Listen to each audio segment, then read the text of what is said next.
Bismillahirrahmanirrahim. Assalamualaikum warahmatullahi wabarakatuh. Waalaikumsalam warahmatullahi wabarakatuh. Oke, sekali lagi. Assalamualaikum warahmatullahi wabarakatuh. Waalaikumsalam warahmatullahi wabarakatuh. Selamat pagi. Pagi.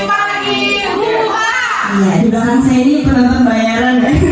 Sekarang ini kalau misalnya kita bilang selamat pagi, ibu-ibu dan bapak-bapak boleh bilang pagi huha. Sekali lagi ya. Selamat pagi. Pagi. Huha.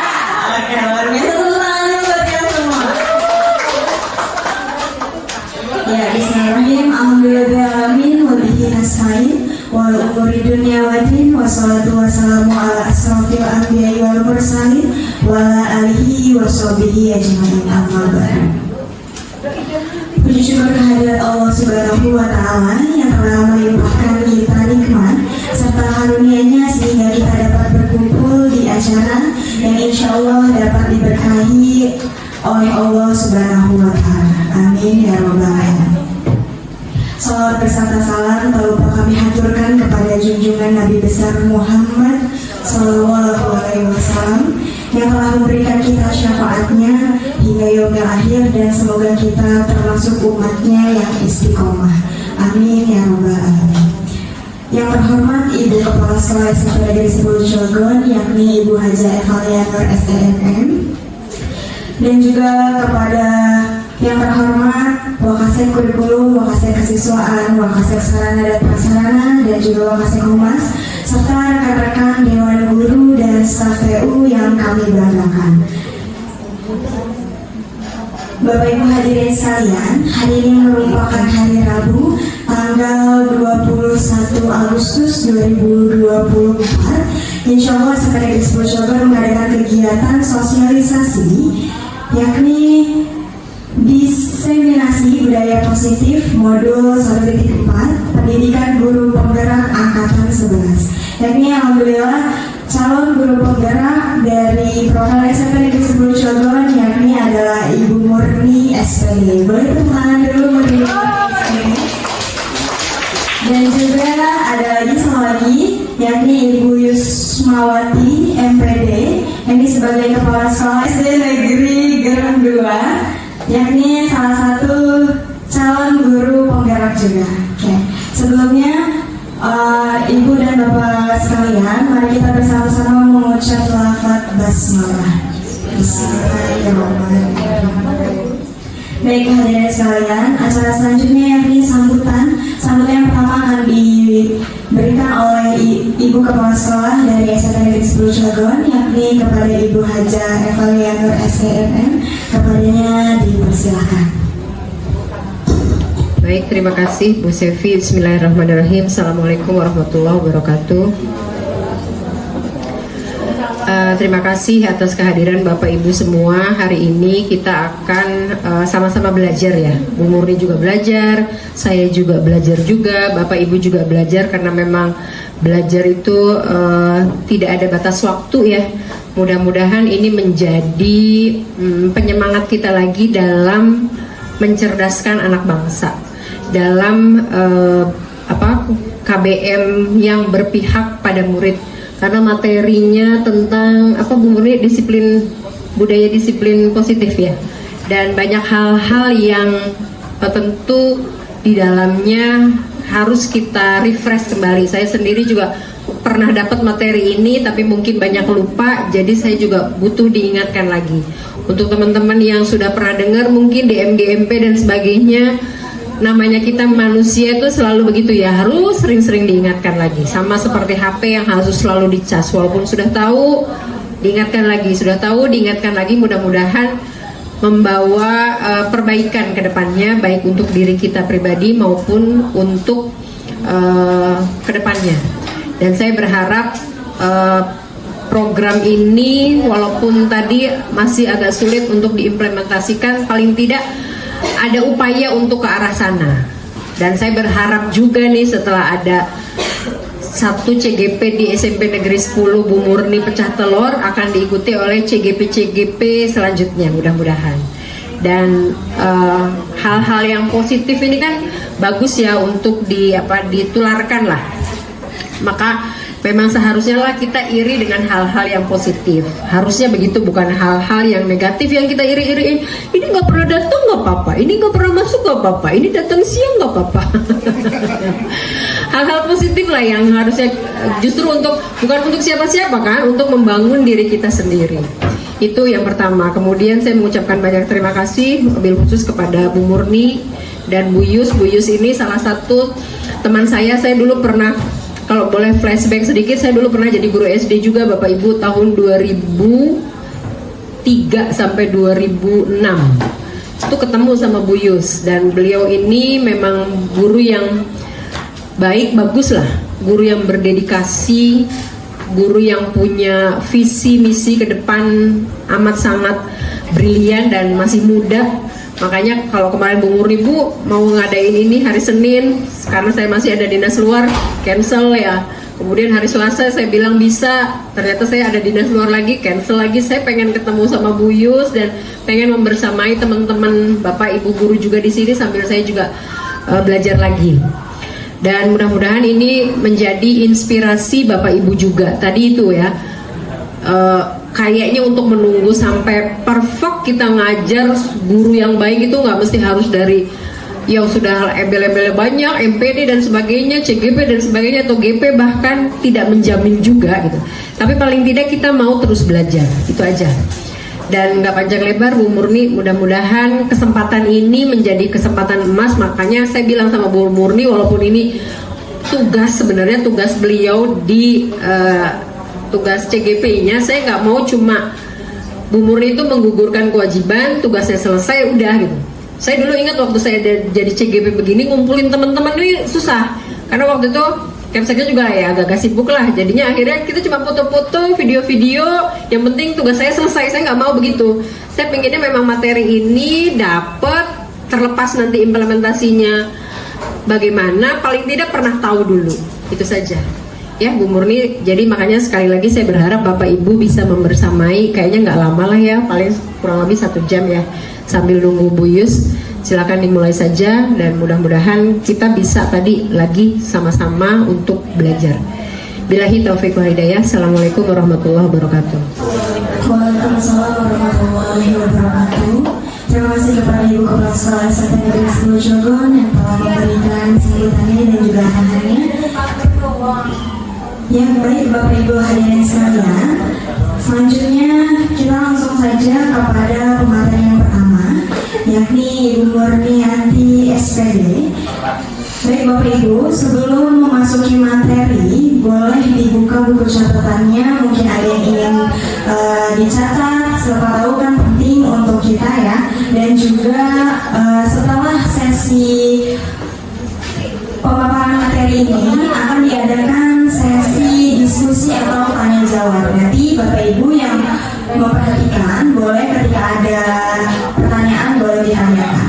Baik, semoga pada kesempatan hari ini bisa memberikan semangat kepada Bapak Ibu sekalian untuk mengupgrade skill menjadi guru yang cerdas dan mendidik putra-putri bangsa. Ya baik, langsung saja inilah dia materi pertama, yakni Ibu Murni SPD, yakni akan memaparkan materi tentang kebutuhan dasar manusia, juga posisi kontrol guru, dan juga segitiga restitusi. Kepada Ibu Murni SPD dipersilakan.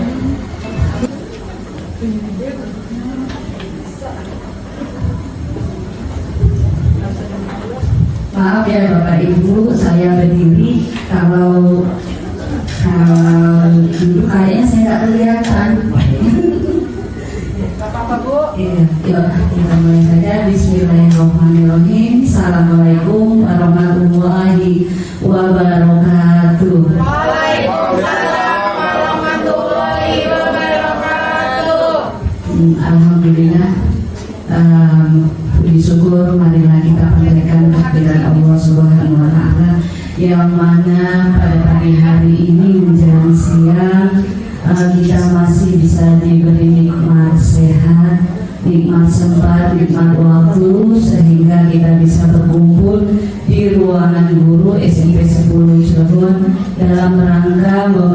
ini ajakan atau undangan saya yaitu diseminasi atau penyebaran disiplin positif.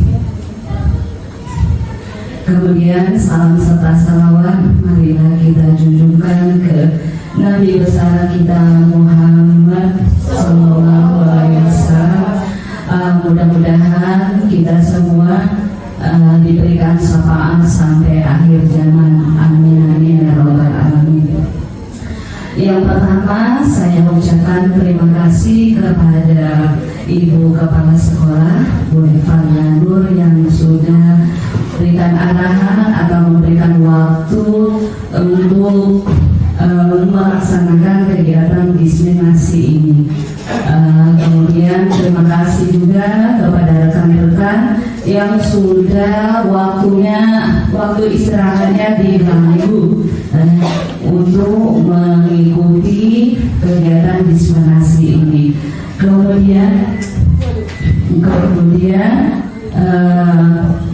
saya minta maaf kalau seandainya waktu istirahatnya terganggu ya, yang tadinya waktu istirahatnya itu dipakai untuk istirahat ya sekarang harus mengikuti kegiatan diseminasi ini. Oke. Dan harapannya setelah diadakan kegiatan ini harapannya yang pertama terbentuknya keyakinan kelas, kemudian pemecahan masalah atau tindakan yang salah dari murid dengan segitiga restitusi. Oke, kegiatan ini adalah kegiatan tugas saya di modul 1.4. Baiklah, ini adalah sebelum kita masuk ke materi, ini adalah tugas kita sebagai CGP, yaitu tugas aksi nyata. Aksi nyatanya itu yaitu penyebaran budaya positif kepada rekan-rekan kerja di sekolah. Kemudian di sini saya berkolaborasi dengan Ibu Yus Mawati MPD. Ini adalah kepala sekolah dari SDN Negeri 2. Dia juga seorang CGP sama angkatan 11. Untuk materinya kita bagi dua. Materi yang akan saya paparkan yaitu pertama ada kebutuhan dasar manusia, kemudian kontrol seorang guru, kemudian yang ketiga segitiga restitusi. Oke, untuk materi pertama yaitu kebutuhan dasar manusia. Pertanyaan pematihnya adalah yang pertama, apakah guru atau kita para guru sering melihat murid kita melakukan sebuah tindakan yang salah? Itu yang pertama ya. Apakah guru-guru sering melihat tindakan murid yang salah? Kira-kira apa alasannya? Itu pertanyaan pematih nanti. Yuk, sekarang kita masuk ke materi tentang kebutuhan dasar manusia. Di sini pernyataannya, ketika seorang murid melakukan sesuatu perbuatan yang bertentangan dengan nilai-nilai kebajikan atau melanggar peraturan, hal itu sebenarnya dikarenakan mereka gagal memenuhi kebutuhan dasar mereka. Di sini timbul pertanyaan, kira-kira kebutuhan dasar itu apa sih? Ada yang tahu pengertian kebutuhan dasar manusia? Coba. Pengertian dari kebutuhan dasar manusia apa? Kebutuhan dasar manusia adalah Kebutuhan yang sangat penting. kebutuhan yang sangat penting. Ada lagi? Kira-kira ada pendapat yang lain? Apa? Yang harus terpenuhi. Yang harus terpenuhi. Yuk kita Lanjut ke slide berikutnya. Jadi kebutuhan dasar manusia itu adalah segala sesuatu yang kita lakukan untuk mendapatkan apa yang kita inginkan. Seluruh tindakan yang kita lakukan memiliki tujuan tertentu dan semua usaha terbaik melakukan adalah dalam rangka agar kebutuhan dasar kita terpenuhi dengan baik. Jadi apa? Kalau salah satu kebutuhan dasar manusia itu tidak terpenuhi, maka akan terjadi penyimpangan, yaitu tindakan salah yang dilakukan oleh murid tersebut. Oke, nih, ini macam-macam kebutuhan dasar manusia. Kebutuhan dasar manusia itu ada 5. Yang pertama, bertahan hidup, kasih sayang dan rasa diterima. Kemudian ada penguasaan, kesenangan dan kebebasan. Jadi tadi diingatkan kalau salah satu dari kebutuhan dasar manusia ini tidak terpenuhi, maka kita akan menemukan ketidakseimbangan dan berakhir dari tindakan yang salah dari murid. Pengertiannya atau contoh-contohnya, penjelasannya ya.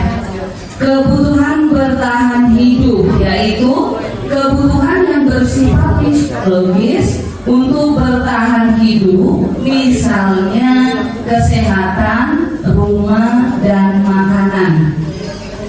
Lanjut, yang kedua yaitu kasih sayang dan rasa diterima. Kebutuhan akan hubungan dan koneksi sosial, kebutuhan untuk memberi dan menerima kasih sayang. Selanjutnya kebutuhan penguasaan. Kebutuhan penguasaan ini kebutuhan yang berhubungan dengan kekuatan untuk mencapai sesuatu. Kebebasan yaitu bebas dalam kebutuhan akan kemandirian. Kemudian kesenangan yaitu kebutuhan mencari kesenangan, bermain dan tertawa. Tadi ini sudah disebutkan keterkaitan 5 kebutuhan dasar manusia dan budaya positif adalah pemenuhan kebutuhan dasar sangat mempengaruhi tindakan dan perilaku seseorang dalam dunia pendidikan. Konsep kebutuhan dasar manusia bisa digunakan untuk menganalisis alasan pelanggaran pengembangan potensi. Ya, jadi ini bukan tugas dari seorang guru BK saja, tapi ini adalah tugas dari kita semua. Jikalau kita menemukan tindakan murid yang salah, berarti ada salah satu dari kebutuhan yang tidak terpenuhi. Ini studi kasusnya.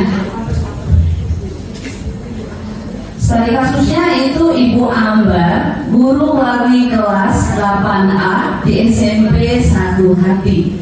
Dia sedang bingung menghadapi ulah salah satu murid di kelasnya yang bernama Doni. Beberapa anak di kelas 8A telah datang padanya dan mengeluhkan Doni yang seringkali meminta bekal makan siang mereka dengan paksa. Jika Bapak Ibu menghadapi situasi seperti Ibu Ambar, apa yang akan Ibu lakukan? Menurut Anda, kira-kira apa alasan Doni lakukan hal tersebut? Nah, tadi ada 5 kebutuhan. Kebutuhan bertahan hidup, kemudian kasih sayang dan rasa diterima, kemudian ada penguasaan, ada kesenangan dan kebebasan. Nih, kira-kira dari kasus ini, kalau kita menemukan kasus seperti ini, apa yang dilakukan Ibu? Apa yang menyebabkan tindakan Doni? Ada yang bisa berpendapat? Boleh, Bapak Ibu.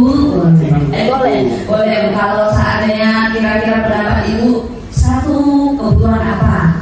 Kebutuhan bertahan hidup satu. Kebutuhan bertahan hidup. Karena kita lihat dari kalimat Doni sering meminta. Saya meminta bekal makanan. Iya. Dengan paksa. Iya. Ada yang lain? mungkin jadinya dari rumah nggak sarapan, ya, jadi mungkin ibunya itu nggak nyiapin sarapan, jadi kelaparan, akhirnya dia suka minta. Itu satu. Yang kedua mungkin memang karakter, jadi dia kebebasan tadi, dia ingin bebas, ingin kemana aja gitu. Iya, tepat sekali ya, tepat sekali. Jadi bisa dilihat dari kebutuhan Doni. Coba kita lihat slide berikutnya. Nih, dalam kasus Doni di atas, apabila jawaban Doni ketika ditanya oleh Ibu Ambar adalah karena ia lapar dan orang tuanya tidak membawakan bekal, kata Pak Aris tadi ya, maka kebutuhan dasar yang sedang berusaha oleh Doni adalah kebutuhan bertahan hidup. Benar kata Bu Yun ya. Ya, terima kasih atas pendapatnya Bu Yun. Kemudian kita lihat lagi dalam kasus di atas, bila Doni menjawab bahwa ia melakukannya karena iseng saja dan menikmati ekspresi wajah teman-temannya yang kesal karena diambil makanannya, dan menurut dia ekspresi teman-temannya itu lucu ya, maka berarti Doni sedang berusaha memenuhi kebutuhan akan kesenangan. Jadi dia senang mempermainkan mainan. Kemudian lanjut dalam kasus di atas, apabila Doni menjawab bahwa alasannya mengambil bekal temannya karena dia merasa senang temannya jadi perhatian sama dia ya. Ketika temannya melakukan tindakan kepada gurunya dan guru memberitahu orang tuanya, sehingga orang tuanya jadi memperhatikan dia, maka kebutuhan dasar yang sedang dipenuhi Doni adalah kebutuhan akan kasih sayang dan rasa diterima. Selanjutnya, bila jawaban Doni dalam kasus di atas adalah bahwa dia merasa bosan dengan bekal makanan yang dibawakan ibunya dari rumah, karena ibunya selalu membawakan bekal yang sama. Oleh karena itu, dia ingin mencoba makanan teman-temannya yang beraneka ragam. Maka Doni sedang berusaha memenuhi kebutuhannya akan kebebasan. Jadi ada empat kebutuhan yang diusahakan oleh Doni. Yang pertama ada bertahan hidup, kesenangan, kasih sayang dan rasa diterima, kemudian kebebasan. Lanjut, nih di sini ini udah masuk ke materi kedua, yaitu 5 posisi kontrol guru atau restitusi. 5 kontrol itu ada: 1 sebagai guru sebagai penghukum, kemudian guru sebagai pembuat merasa bersalah, guru sebagai teman, guru sebagai pemantau, dan guru sebagai manajer. Yuk kita baca ini penjelasannya. Posisi kontrol guru sebagai penghukum, yaitu seorang penghukum bisa menggunakan fisik maupun verbal, ya, berarti bisa tenaga atau omongannya. Orang-orang yang menjalankan posisi penghukum senantiasa mengatakan bahwa sekolah memerlukan sistem atau alat yang dapat lebih menekan murid-murid lebih dalam lagi. Ciri khas penghukum adalah nada suara tinggi, bahasa tubuhnya mata melotot, kemudian dan jari menunjuk serta menghardik. Konsekuensi logis dari akibat penerapan peran kontrol penghukum adalah kemungkinan murid marah dan mendendam atau bersifat agresif. Itu peran kontrol seorang guru. Yang pertama yaitu penghukum. Kemudian yang kedua yaitu membuat merasa bersalah. Membuat rasa bersalah akan menggunakan keheningan yang membuat orang lain merasa tidak nyaman, bersalah atau rendah diri. Di posisi ini murid akan memiliki penilaian diri yang buruk tentang diri mereka. Murid merasa tidak berharga dan telah mengecewakan orang-orang disayanginya. Ciri khas membuat merasa lesu. Konsekuensi logis dari akibat penerapan peran kontrol pembuat rasa bersalah adalah murid akan merasa bersalah. Ini peran kontrol seorang guru sebagai teman. Ya, guru di Parepoci ini tidak akan seorang murid, namun akan tetap berupaya mengontrol murid melalui persuasi atau rayuan. Posisi teman pada guru ini bisa negatif ataupun positif. Positif di sini merupakan hubungan baik yang terjalin antara guru dan murid. Guru di posisi teman menggunakan hubungan baik dan humor untuk mempengaruhi seseorang. Selanjutnya posisi kontrol yang keempat yaitu pemantau. Posisi pemantau berdasarkan atas peraturan-peraturan dan konsekuensi dengan menggunakan sanksi atau konsekuensi. Dia sangat mengandalkan perhitungan, catatan atau data yang digunakan sebagai bukti atas perilaku seseorang. Kemudian yang kelima yaitu manajer. Fungsi gurunya, kemudian ada identitas gagal,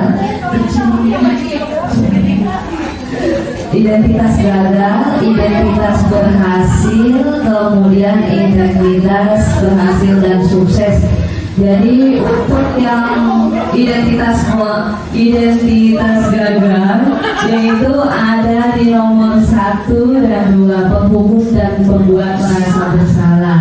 Kemudian untuk identitas berhasil dan sukses itu bisa di posisi ke-3 dan 4 yaitu teman dan pemantau. Sedangkan yang berhasil yaitu posisi yang kelima yaitu posisi manajer. Di sini ada kalimat-kalimat yang bisa guru ungkapkan atau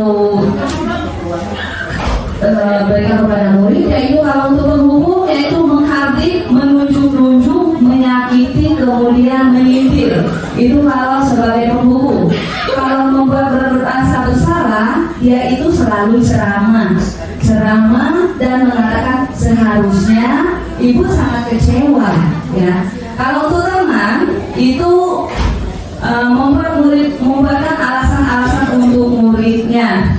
Nanti ibu yang mengatasinya, kamu boleh masuk ke dalam kelas. Itu untuk sebagai teman. Kalau untuk pemantau itu cuma mengukur dan menghitung dari data atau skala yang ada. Untuk manajer itu mengajukan pertanyaan-pertanyaan yang bisa menggunakan segitiga restitusi, yaitu nanti materi terakhir. Kemudian kalau untuk perkataan seorang guru kita bisa lihat. Yang pertama sebagai penghukum, guru bisa bilang kalau kamu tidak melakukannya, awas, rasakan nanti. Kemudian kalau untuk membuat rasa bersalah, kalimatnya bisa kita lihat yaitu kamu seharusnya bla bla bla. Kemudian kamu sudah tahu, ibu lelah sekali mengatakannya, ibu stres, itu adalah sebagai pembuat rasa bersalah. Kalau untuk teman, itu kalimatnya itu bisa merayu, membujuk, ya. Itu ayolah lakukan demi ibu.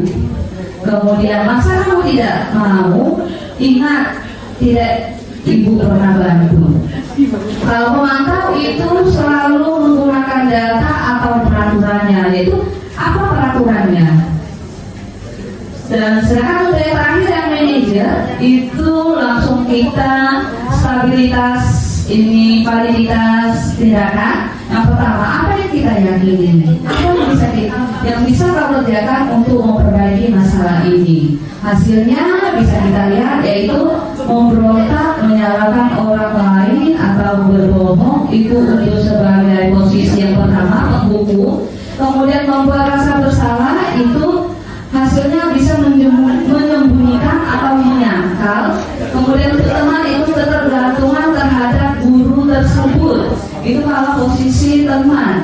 Kalau pemantau itu bisa menyesuaikan diri bila diawasi. Kalau untuk manajer itu menguatkan pribadi. Itu dampaknya sudah kita bisa lihat. Dampak pada murid itu untuk penghukum mengulangi kesalahan. Jadi kita sudah capek-capek menghukum murid tersebut, kemudian kita sudah teriak-teriak, tapi untuk dampak pada murid itu cuma mengulang kesalahan. tidak ada motivasi dari diri sendiri. Nah, kemudian untuk dampak pada pembuat rasa bersalah itu muridnya merasa rendah diri karena dia merasa sudah melakukan sebuah kesalahan. Untuk teman itu lemah, tidak mandiri dan tergantung kepada guru yang bersangkutan. Pemantau itu menitik beratkan pada sanksi atau hadiah dan dirinya. Sedangkan untuk manajer yaitu mengevaluasi diri, bagaimana cara memperbaiki diri. Ini teksnya panjang dulu ya, tapi kita bisa lihat diringkas. Ini Sabrina datang terlambat, kemudian salah memakai sepatu. Harusnya itu memakai sepatu warna hitam. Di depan gerbang di situ ada guru piket namanya Pak Lukman. Nih, di sini Pak Lukman tetap bersikeras pada peraturan yang berlaku dan mengatakan, ya sudah, kamu sudah melanggar peraturan sekolah. Kamu sudah salah, sudah terlambat, salah pula warna sepatunya. Segera buka sepatumu, kalau tidak bisa menggunakan warna sepatu sesuai peraturan. Itu bisa dilihat dari kalimat Pak Lukman, ya. Kemudian kita lihat lagi dari kalimat Pak Lukman yang di bawahnya. Setelah si Sabrina meminta maaf dan keke untuk tetap memakai sepatu, tapi tidak diperbolehkan oleh Pak Lukman, dan Pak Lukman tetap berkata, tidak, kamu telah melanggar peraturan sekolah. Kalau tidak sanggup ambil sepatu di rumah atau diantarkan sepatu ke sekolah, ya sudah, kamu tidak bersepatu saja seharian di sekolah. Sekarang copot sepatumu dan silakan belajar tanpa sepatu seharian. Bisa dilihat ya dari kalimatnya itu, kira-kira posisi Pak Guru, Pak Lukman itu posisinya berada di mana? Tadi ada posisi penghukum, kemudian ada rasa bersalah sebagai teman, kemudian sebagai pemantau, kemudian sebagai manajer. Kira-kira kalau dilihat dari kalimat Pak Lukman tersebut, posisi Pak Lukman itu berada di mana? Penghukum. Penghukum ya, karena sudah itu ya, kamu sudah terlambat, kamu lewat sepatu. ya. Tangan yang banyak. CGP 12. Calon CGP selanjutnya. Amin.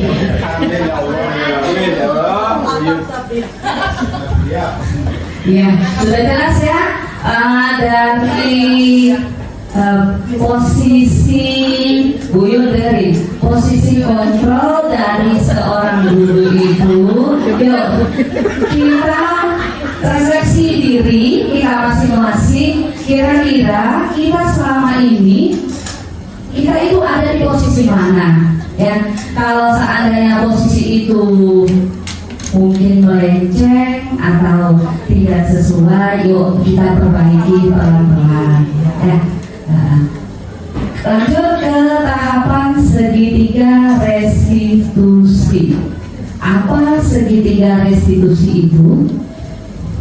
Segitiga restitusi itu adalah proses menciptakan kondisi pada peserta didik untuk memperbaiki kesalahan mereka, sehingga mereka bisa kembali pada kelompok mereka dengan karakter yang lebih kuat.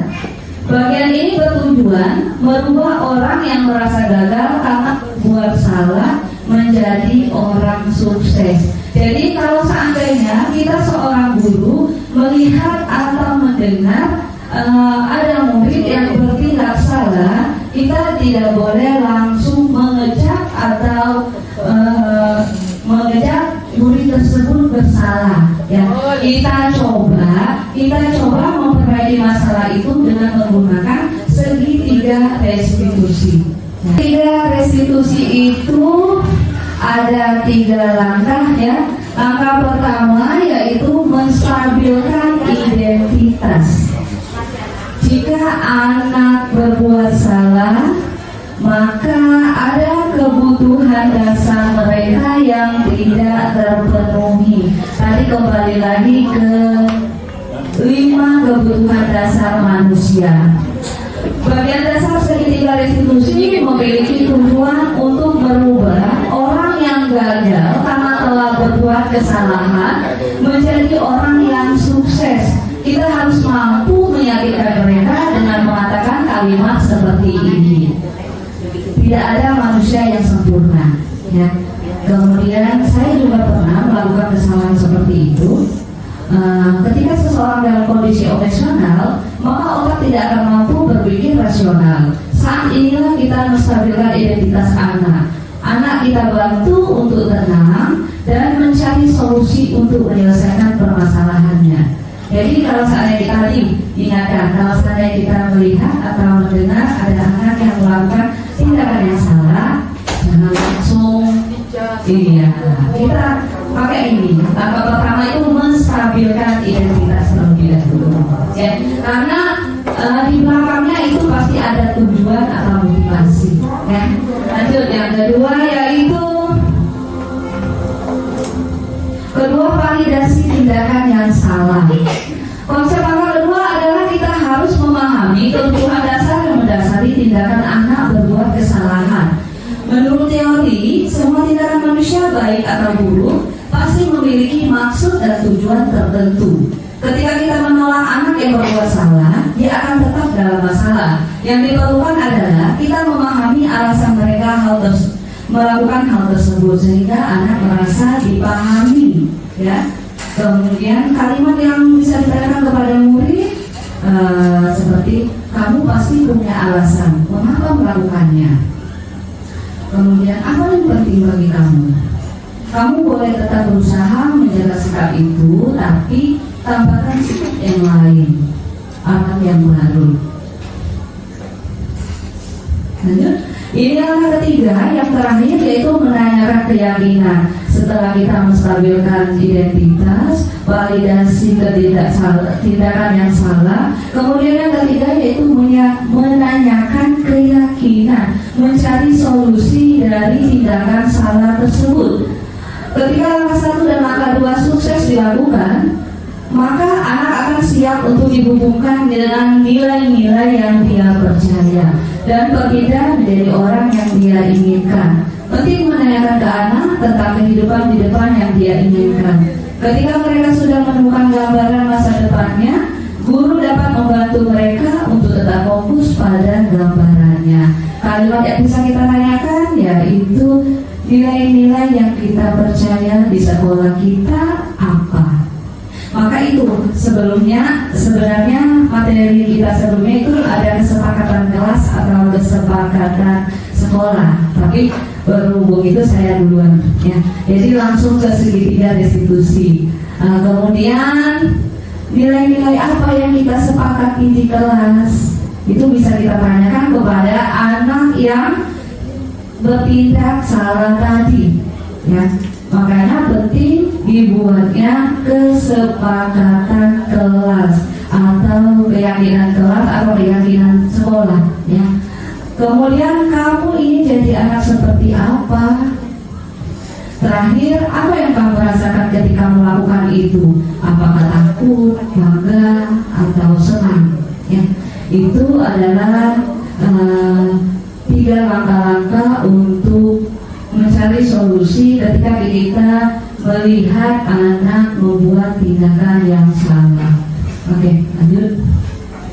Ini adalah rekayasa kasus, ya, yang saya lakukan. Di sini Adit dia marah-marah ketika mengetahui tugasnya dicontek sama Gali.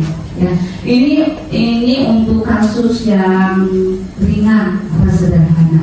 Ibu dengar dari kedua tahun kamu habis marah-marah dengan Galin, kenapa nak? Ya bu, Galin mencontek PR saya bu.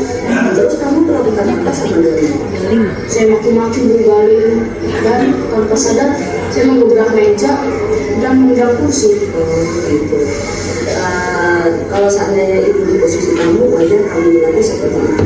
Ibu masih menghargai kamu tidak lebih dari itu. Tindakan kamu sedikit tidak mendukung.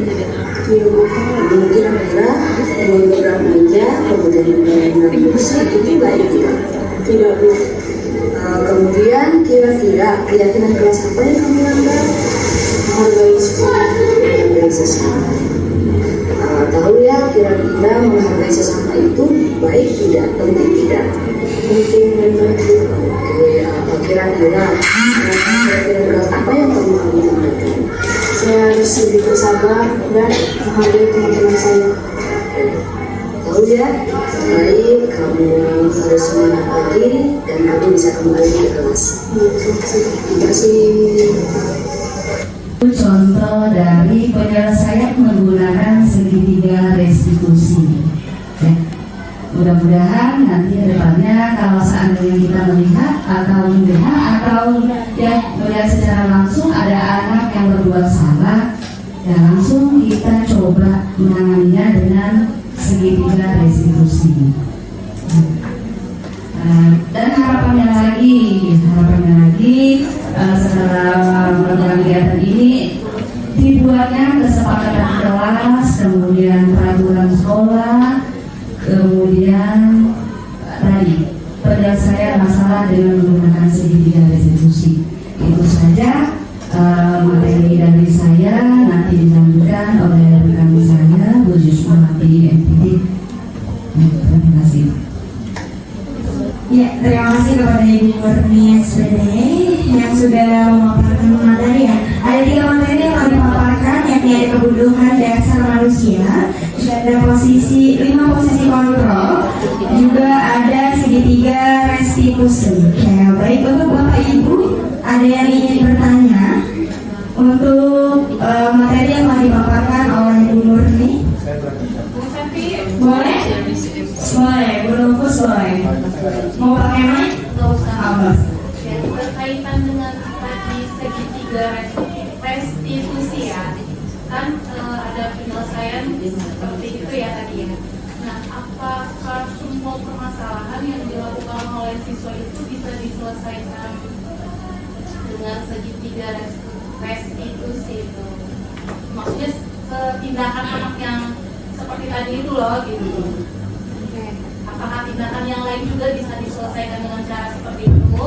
Apa gimana gitu? Ya, oke. Diulang ya Bu pertanyaannya. Tadi berkaitan dengan materi segitiga restitusi, apakah tindakan anak itu semuanya itu dapat diselesaikan ya Bu Rufus ya dengan cara segitiga restitusi ini tersebut? Boleh Bu Murni? Mau langsung dijawab saja? Terima kasih pertanyaannya Bu Rufus. Ya, saya mencoba menjawab. Kalau seandainya benar Bu Rufusnya belum puas, mungkin nanti ada tambahan dari Bu Yus atau Bu Kepsek ya. Tadi dijelaskan untuk penyelesaian masalah tindakan murid yang salah dengan menggunakan segitiga restitusi itu ada 3 tahapan ya Bu ya. Ada pertama menstabilkan identitas, kemudian validitas tindakan yang salah, kemudian yang ketiga menanyakan keyakinan. Ya, untuk masalah-masalah apa saja yang bisa ditangani dengan segitiga restitusi itu ya Bu ya. Iya, kayaknya untuk semua masalah kita coba menyelesaikan masalah tersebut dengan menggunakan segitiga restitusi. Tapi kalau seandainya masalah tersebut atau tindakan salah tersebut berulang kali, maka akan tindakan ya, ada tindakan kemudian ada tindak lanjutnya ya. Jadi kita menggunakan segitiga restitusi ini mungkin untuk tindakan salah yang sederhana. Kalau yang sudah melanggar hukum, yang sudah berhubungan dengan hukum atau kepolisian, mungkin itu beda lagi ya. Untuk penyelesaian awal kita menggunakan segitiga restitusi ya. Cukup. Bisa tambahkan Bu? Ini saya tambahin sedikit ya Bu Nupus. pengalaman ini mah. Karena penanganan segitiga restitusi ini kan sebenarnya baru juga kan di telinga gitu ya, dan saya dari awal bilang sama Bu Murni ya, waktu saya dapat teori ini kayaknya enak gitu ya. Itu kan lebih seperti coaching klinik ya, jadi menggali dari siswa supaya si siswa ini menyadari kesalahannya sendiri tanpa diberitahu dulu gitu. Mana coba dari keyakinan kelas yang kamu langgar tadi, menghargai orang lain. Kira-kira menurut kamu salah nggak? Salah. Kira-kira jadi menggali supaya mereka sendiri yang menemukan kesalahannya. Kemudian kira-kira apa nih solusinya? Jadi solusinya bukan dari kita justru cuma menggali doang supaya dia menyadari sendiri gitu loh. Intinya kan begitu. Cuman pertanyaan Bu Nufus tadi kan bagus ya. Kayaknya masalah-masalah begitu bisa nggak diterapkan di semua masalah. Saya jadi teringat pengalaman saya dulu waktu di SMP 11. Sama lagi ini segitiga restitusi begini. Kalau teorinya kan face to face gitu ya, 1-2 siswanya yang bermasalah sih nggak masalah ya. Tapi begitu siswanya banyak, waktu itu kasusnya sholat waktu itu sama sholat zuhur, gubrek-gubrek kan, dikejar-kejar pakai tongkat. Sampai saya dipanggil, segera restitusi, ingat segera restitusi. Karena ternyata nggak semudah tadi membalikan telapak tangan gitu. Kalau 1-2 anaknya masalahnya masih ringan-ringan mungkin ya P3K-nya lah ya gitu, pertolongan pertamanya di awal-awal. Tapi ketika anaknya udah banyak yang bermasalah, ditanyain satu-satu gitu juga nggak efektif juga gitu. Jadi ya lihat sikon kayaknya ya. Itu aja tambahannya Bu Nufus. Tambahan juga tuh. Boleh masalahnya tentang ekonomi ke gadean. Tidak kasih masalah.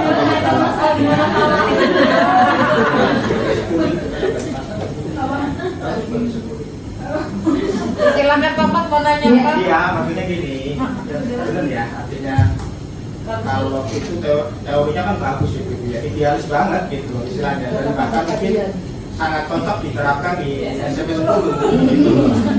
Di saya sih pernah kemarin itu kan terus terang saya yang tugas gitu ya, artinya mudah-mudahan nanti kalau nemuin nanti serahkan ke Bu ini mudah-mudahan selesai gitu. Awal, walaupun saya tidak sesuai, mungkin tidak sesuai dengan ketiga tadi ya, mungkin banyak langkah-langkah yang tidak saya lakukan karena saya tidak tahu kan. Artinya ketika memberikan tugas gitu ya, anak itu udah dikasih 1 minggu.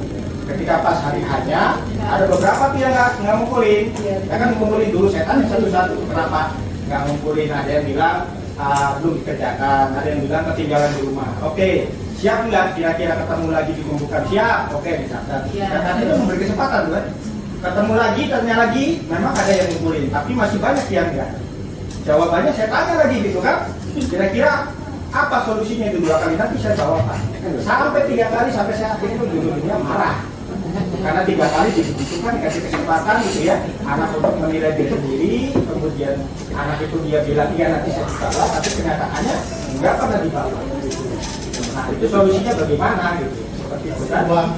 Artinya kan karena ya walaupun mungkin saya tidak menggunakan segitiga ya, tapi artinya saya pun sudah memberikan kesempatan anak untuk mengoreksi, sudah menanyakan karena kira-kira solusinya gimana supaya intinya Bapak pengen tugas itu muncul, artinya tanpa harus menghukum. Tapi alhamdulillah di sini ya seperti itu, 3 minggu diulang-ulang masih sampai sekarang masih ada 2 orang yang tidak muncul.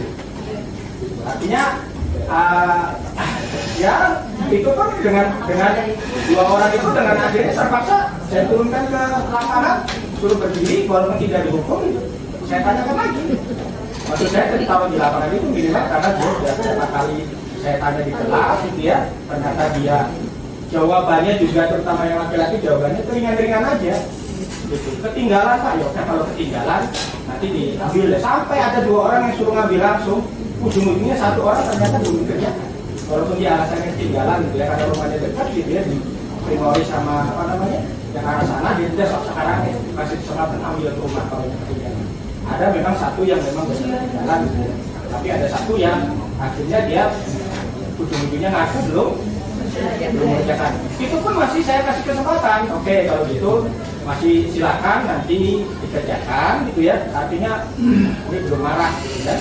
Tapi ya alhamdulillah seperti itu ya istilahnya. Sampai marah pun nggak dikumpulin. Ya, seperti itu gitu. Mungkin teman-teman yang sudah terima udah tahu lah ya. Artinya memang sampai bahkan sampai nilai PTS dikosongkan pun itu kita tetap tidak silakan. Makanya bagus sih kalau memang diterapkan gitu ya, diterapkan dengan memang itu benar-benar berjalan. Yang mudah-mudahan di sini bisa berjalan gitu kan. Artinya dengan kata lain memang secara teori kan memang harus seperti itu ya, memberikan biar anaknya itu ngoreksi diri sendiri gitu ya, biar tidak merasa dipaksa, tidak merasa dihukum gitu ya. Tapi saya sih berkeyakinan tidak semua siswa bisa diperlakukan seperti itu. Kalau di anak-anak kota ya jangankan itu, ditegur aja pasti besoknya langsung ngumpulin kan. Itu satu tugas itu. Nah sekarang sisi lain yang kecil-kecil aja, ketemu anak bajunya tidak dimasukkan di jalan kan, kenapa gantengan kamu bajunya nggak dimasukkan dong, keluar dari lepas lagi, ketemu besok saya tegur lagi kan, katanya kemarin mau dimasukkan, iya pak dimasukkan, ya gitu aja terus.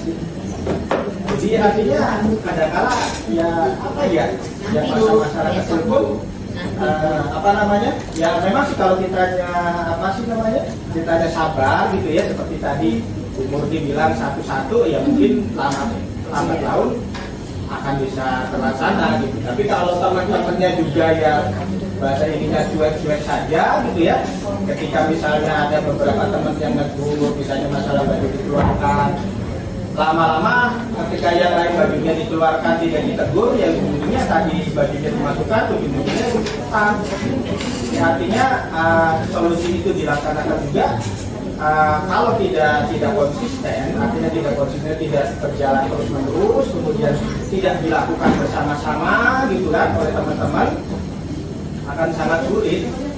Artinya diterapkan dalam kenyataannya. Kecuali kalau yang memang masalahnya ini anak-anak baik tapi kebetulan bermasalah, itu mungkin lebih gampang. Artinya memang anak ini yang kayak tadi itu, misalnya kayak kerjakan tugas memang benar dianya ketinggalan, nah itu pasti bisa. Tapi kalau dia parah gitu ya, kerjain tugas, ini yang akan sangat sulit.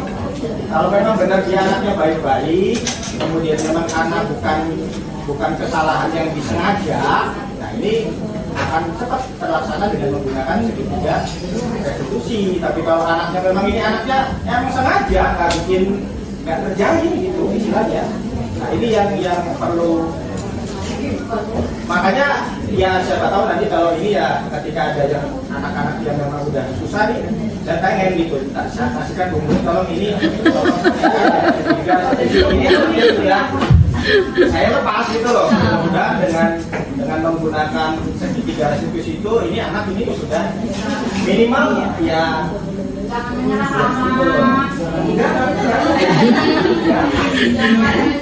ya itu saja mungkin ya.